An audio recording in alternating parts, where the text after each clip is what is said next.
청주시가 아파트 규제를 풀어달라며 국토교통부에 조정대상 지역 해제를 공식 요청했습니다. 이시종 지사가 청남대 전두환동상 철거 불가 방침을 밝혔습니다. 5.18 단체의 반발이 더 거세졌습니다. 차량 개인정보 수백만 건이 유출됐는데 누구의 소행인지 밝히지 못하는 이유가 있었습니다. 국토교통부의 IP 기록 관리가 비상식적이었습니다. 네, 시청자 여러분 안녕하십니까? 계속해서 MBC 뉴스데스크 충북입니다. 청주시가 부동산 조정 대상 지역이 된 지 만 5달 만에 정부의 해제를 공식 요청했습니다. 지자체의 공식 요청에 따라 정부는 주택법상 40일 안에 이에 대한 답을 내놓아야 합니다. 심충만 기자가 보도합니다. 청주를 조정지역으로 묶은 지난 6.17 대책은 강력했습니다. 규제 직전 월간 4%에 육박했던 청주의 주택가격 변동률은 지난달 마이너스로 돌아섰고 최근 석 달 변동률도 소비자 물가 상승률의 절반도 안 되는 0.23%까지 떨어졌습니다. 분양권 거래 증가폭이며 평균 청약 경쟁률 등 모든 면에서 지난달까지 넉 달 연속으로 규제 요건을 벗어났습니다. 지난 상반기 일부에서 나타난 반짝폭 등의 과도한 규제였다는 비판이 거세지는 이유입니다. 타 지역 오르갈 때는 가만히 있다가 청주만 이건 잘못했다는 거죠. 타 지역 비교했을 때 올라간 것도 아닌데 갑자기 조정대상지역으로 지정을 해가지고 청주 지역만이 경제를 망가뜨리냐 이거죠. 넉 달의 데이터를 확보한 청주시는 규제를 지속할 객관적 근거가 없다며 국토부에 조정지역 지정 해제를 요청했습니다. 현실과 동떨어진 불필요한 규제로 전국 주요 도시에 비해 청주의 부동산 가치가 상대적으로 하락하는 형평성 문제가 제기되고 무엇보다 규제가 장기화되면 주택 공급을 위축시켜 오히려 더 큰 부동산 폭등을 불러올 거라며 해제의 당위성을 설명했습니다. 공급 지연에 따른 그 수요자에 대한 반응이 지금 금방 나타나는 게 아니고 이거는 한 2년 이상 이후에 나타나는 현상이기 때문에 수급 문제도 있고. 아파트값 재폭 등을 우려해 해제에 신중한 입장을 보여왔던 국토부는 이번 청주시의 해제 요청에 따라 주택법상 법정 시한인 40일 안에 해제 여부에 대한 결론을 내려야 합니다. MBC 뉴스 심충만입니다. 청주의료원 행정사무감사에서 독감 백신은 물론 수액도 외부로 유출된 것으로 확인됐습니다. 공공병원이 맞느냐는 질타와 함께 청주의료원의 도덕적 해이가 연일 도마 위에 오르고 있습니다. 신병관 기자의 보도입니다. 청주의료원을 대상으로 한 충북도의회 행정사무감사. 독감 백신 반출에 대한 손병관 원장의 사과로 시작됐지만 이번엔 수액 유출 의혹까지 더해졌습니다. 공공병원이 맞냐는 질타가 나왔고 손 원장은 수액 유출도 인정했습니다. 수액 유출 의혹입니다. 네. 정확히 답변하셔야 됩니다, 원장님. 있습니다. 네. 네, 있죠. 네. 수액 유출 의혹도 수액 유출 사실도 있습니다. 의료진이 아닌 일반직들까지 백신을 외부로 가져간 것은 조직적 반출이라는 의혹에서 자유로울 수 없다는 질타도 이어졌습니다. 손 원장은 독감 백신을 반출해 의료법을 위반한 점을 반성하고 있다면서도 일반직 유출 허용은 인정하지 않았습니다. 의사나 간호사가 아닌 분들이 무단 반출을 하셨다고요? 가져가셨다고요? 제가 확실히 말씀드리는 것은 의료인만 하도록 그렇게 얘기는 했습니다. 이 밖에 유출이 이뤄진 시기에 CCTV가 고장나 영상이 녹화되지 않은 것을 두고 은폐 의혹 공방이 오가기도 했습니다. 특히 코로나19 전담병원의 CCTV가 고장난 채 방치된 것이 가능하냐는 지적도 나왔습니다. 백신 반출과 관련해 현재 경찰 수사가 진행되고 있는 가운데 추가적인 문제가 잇따라 제기되고 있습니다. MBC 뉴스 신병관입니다. 이시종 충북지사가 청남대 전두환동상 철거 입장을 번복했습니다. 이 지사는 전두환동상 철거를 요구해온 5.18 단체와 만난 자리에서 철거에 대한 도민들의 찬반 입장을 고려해 동상 자체는 그대로 두되 사법적 판결 등 역사적 사실을 적시한 표지석을 추가 설치하는 방안을 제시했습니다. 5.18 단체는 면담 직후 도청에서 간이 집회를 열고 수용 불가 입장을 재차 밝히는 한편 청남대 동상의 철거 운동을 이어가겠다고 밝혔습니다. 집회 발언 내용을 직접 들어보시겠습니다. 대통령 예우를 받을 수 없는 자이기 때문에 그들을 기념하는 그러한 조형물, 기념물은 법 위반으로 설치할 수 없는 기념 사업에 해당하는 거라고 생각해서 법 위반임을 다시 확인합니다.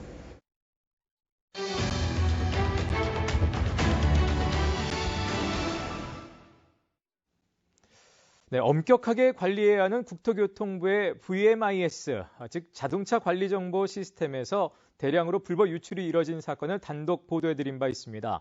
경찰이 첩보를 입수해 수사를 벌였는데 정보 시스템이라고는 믿기 어려울 정도로 허술한 관리 감독 실태가 적나라하게 드러났습니다. 조미애 기자가 보도합니다. 누군가 정비소들의 등록번호를 도용해 국토교통부 자동차 관리정보 시스템에서 대량으로 정보를 빼간 사건. 경찰도 매크로 프로그램을 동원한 조직적인 범죄를 의심하고 곧바로 내사에 착수했습니다. 시스템에 접속한 정비소의 등록번호와 IP 주소를 이용하면 해당 정비소의 실제 접속 여부는 물론 도용한 인물이 접속한 위치를 추적할 수 있을 것으로 판단했습니다. 하지만 경찰은 예상치 못한 장애물에 부딪혀 시작도 못 해보고 수사를 접을 수밖에 없었습니다. 정부기관인 국토교통부도 시스템을 위탁 운영하고 있는 교통안전공단도 접속자의 IP 주소를 따로 수집하지 않고 있었기 때문입니다. IP 주소가 없으니 실제로 어디서 누가 접속해 정보를 조회했는지 확인할 방법이 없었던 겁니다. 개인정보보호법 시행령과 행정안전부 고시에 따라 국토부와 교통안전공단은 IP 주소 등의 접속 기록을 보관 관리하면서 주기적으로 점검도 했어야 합니다. 또 불법 접근을 막기 위해 접속 권한을 IP 주소로 제한해야 하고 IP 분석으로 개인정보 유출 시도를 탐지 대응하도록 돼 있습니다. 그런데도 전 국민의 차량 정보를 관리하는 시스템에 대해 IP 주소로 접속을 제한하지도 않았고 접속 기록 또한 수집하지 않았던 것입니다. 국토부는 시스템 연계 서버에 운영 권한을 준 민간 정비검사조합에 책임을 떠넘기는 상황. 국토교통부는 정보공개 청구 답변을 통해 자동차 관리 정보 시스템은 조합 시스템 연계를 통해 정보를 제공하기 때문에 개별 업체 사용자의 아이디와 IP 주소는 해당 조합에서 관리하고 있다고 답했습니다. 그러나 민간조합에도 남아있지 않아 결국 어디에서도 IP 주소 기록을 확보하지 못한 경찰. 제보를 통해 정비소와 자동차 부품업체 각 13곳, 그리고 VMIS 연계정비 프로그램을 만든 전산업체가 모의한 걸로 보이는 일부 범행만 밝히는 데 그쳤습니다.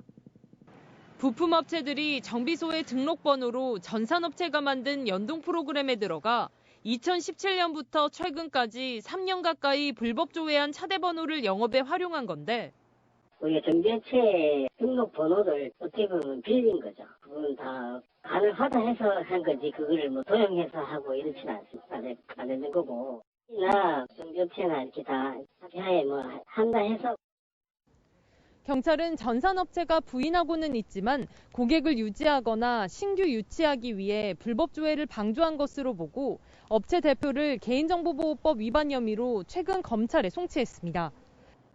부품업체와 정비소 등은 따로 대가를 주고받지 않았고 불법이라는 사실을 몰랐다고 판단해 혐의를 적용하지 않았습니다.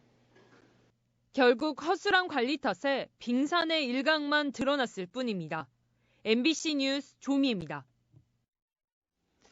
네, 이 경찰 수사를 통해서도 최대 수백만 건에 달하는 정보 유출의 실체가 밝혀지지 않다 보니 문제가 엉뚱한 곳으로 번졌습니다. 정보 시스템 접속 권한이 있는 정비조합과 조합의 전산 프로그램을 관리하는 전산업체가 서로를 의심하며 고소고발하고 있는데 정작 정부는 강 건너 불구경입니다. 계속해서 이채연 기자입니다. 전국의 정비소들이 국토교통부 차량정보 관리 시스템을 통해 고객의 차대번호 등을 조회할 수 있게 된 건 지난 2014년부터입니다. 차량 이력을 투명하게 관리하기 위해 정비업자가 자동차 정비 내역을 정부 시스템에 전송하도록 의무화하는 대신 이들이 모인 정비조합의 서버를 열어준 겁니다. 정비조합은 소속 정비소들이 정부 시스템에 쉽게 접속하는 방법을 찾다 기존의 정비소 재고관리 프로그램을 운영하던 전산업체에 서버 연결을 맡겼고 전산업체는 기존 재고관리 프로그램에 정비업 등록번호만 입력하면 정부 시스템에 접속할 수 있는 기능을 추가했습니다. 이때부터 정비소들은 고객의 차대 번호 등을 쉽게 조회할 수 있게 됐고 전산업체들은 정비업자가 정보 시스템과 주고받는 정보를 모두 공유하게 된 겁니다. 국토부에서 우리한테 연계 서버에 어떤 권한을 부여해주고 저희들이 직접 운영을 못하니까 전산업체한테 이걸 넘겨준 거죠. 공생 관계를 유지하던 양측이 등을 돌린 건 정보 유출 문제가 터지면서부터입니다. 수사를 통해서도 실체가 밝혀지지 않자 서로를 의심하게 된 겁니다. 결국 소속 회원이 가장 많은 정비조합 한 곳은 최근 전산업체를 통하지 않고도 고객 관리까지 한 번에 할 수 있는 직접 연계 프로그램을 구축했습니다. 기존 업체에서 하는 것은 우리 조합원들이 관리 감독할 수 있는 시스템이 아니다. 그러나 우리가 서버도 운영하고 프로그램도 이렇게 우리가 주체가 했을 경우에는 어떤 과다 소액거를 통제할 수 있을 것이다. 정비조합의 의뢰로 시스템을 연결하고 관리해온 전산업체는 억울하다는 입장. 정보를 부품업체 등에 유출했다는 의심도 납득할 수 없지만 매달 정비조합 회원들에게 받아오던 수수료까지 끊겨 한순간에 낙동강 오리알 신세가 됐다는 겁니다. 국토부 전송 기능이 지금 없다면 정비업소에서는 프로그램을 사용할 이유가 지금 전혀 없습니다. 하루아침에 문 닫아야 됩니다. 그래서 저희는 국토부에서 연계코드 얘기 이런 게 나오면 잠을 못 잘 정도의 공포감을 받게 됩니다. 고소 고발이 난무하는 지경까지 이른 상태. 그런데도 총괄 책임이 있는 국토교통부와 교통안전공단은 강 건너 불구경만 하고 있습니다. 시스템 접속자의 IP 주소를 관리하지 않아 누가 왜 정보를 탈취했는지 경찰조차 밝힐 수 없게 만들고는 자신들이 접속 권한을 준 건 정비조합이라며 나서지 않고 있습니다. 연합회에서 최초에 이런 방식으로 해달라고 해서 그런 방식이 된 거잖아요. 연합회에서 이제 방식을 바꾸겠다고 하시면 그 전산 연결 할 수 있는 권한 자체가 유지관리 업체에 있는 게 아니고 조합에 있는 거지 않습니까? 그 연합회 뭐 이래라 저래라 저희가 뭐. 권한을 주면서 접속 기록에 대한 매뉴얼이나 보안 관련 서버 관리 지침조차 내려보낸 적 없는 국토부. 그러면서 관여할 이유도 책임도 없다는 말만 되풀이하고 있습니다. MBC 뉴스 이채연입니다. 코로나19로 집에서 보내는 시간이 많아지면서 가정에서 간편하게 먹을 수 있는 내식, 간식거리가 주목받고 있습니다. 한국소비자원이 그중에서 최근 눈에 띄게 많이 팔리는 냉동 핫도그의 함량과 영양 성분을 시험해봤는데요. 결과가 어땠을까요? 이지연 기자입니다. 최근 3년간 연평균 20% 넘게 성장하며 다양한 제품이 출시된 냉동 핫도그 시장. 한국소비자원이 기본 핫도그와 치즈가 들어간 핫도그 두 종류 12개 제품을 분석해봤습니다. 소비자 선호도를 가를 수 있는 원재료 함량은 기본 품목에서는 오뚜기 맛있는 오리지널 핫도그가, 치즈에서는 이마트 모짜렐라 크리스피 핫도그가 가장 많았습니다. 이마트의 기본 핫도그 시험 제품인 리얼 핫도그는 소시지 함량이 가장 적었지만 한 개에 618원으로 제일 저렴했고, 치즈 핫도그 가운데 원재료 함량이 적었던 신세계 푸드의 올반찰 핫도그는 두 번째로 비싸 함량과 가격이 반드시 비례하진 않았습니다. 일반 핫도그의 경우 빵은 평균 52g, 소세지는 27g 정도였고 치즈 핫도그의 경우 빵은 60g, 소세지 16g, 치즈 16g 정도로 구성되어 있었습니다. 영양 성분은 일일 기준치 대비 열량이 12%, 나트륨 22%, 당류 5% 수준으로 간식으로 하루 한 개를 먹었을 때가 적당했습니다.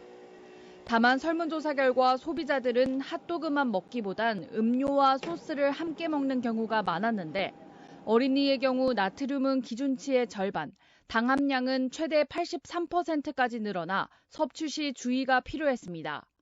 일반 단품보다도 콜라와 주스를 같이 섭취를 하게 되면 5배 이상 증가하기 때문에 섭취에 주의가 필요합니다. 대장균과 보존료, 손잡이 표백제 등 유해물질 안전기준은 전 제품 모두 적합했습니다. MBC 뉴스 이지연입니다. 음성기도원발 코로나19로 감염된 초등학생의 접촉자 156명이 모두 음성 판정이 나온 가운데 오늘 추가로 48명이 검사를 받았습니다. 오늘 추가 검사자는 또 다른 확진자인 대학생 손자가 3일 동안 다녀간 대소의 PC방 같은 시간대 방문자들로 내일 오전에 결과가 나올 예정입니다. 네, 뉴스데스크 충북이었습니다. 시청해주신 여러분 고맙습니다. 첫 우승을 노리는 NC